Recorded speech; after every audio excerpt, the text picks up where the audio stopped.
Guys, in today's video I will be showing you how to fix Deepseek glitch problem.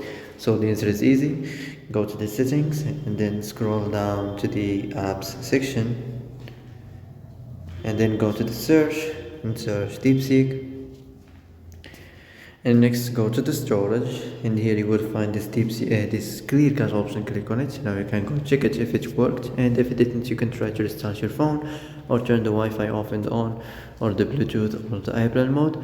Also you can try to clear data, but be careful. If you clear data, all the Deepseek's data will be deleted. This includes all files, the settings, the accounts, the databases, etc. So be careful if you want to clear your data. So that's it for today's video. I hope this is the answer you've been looking for. And if you like this video, don't forget to like and subscribe, and see you in the next video.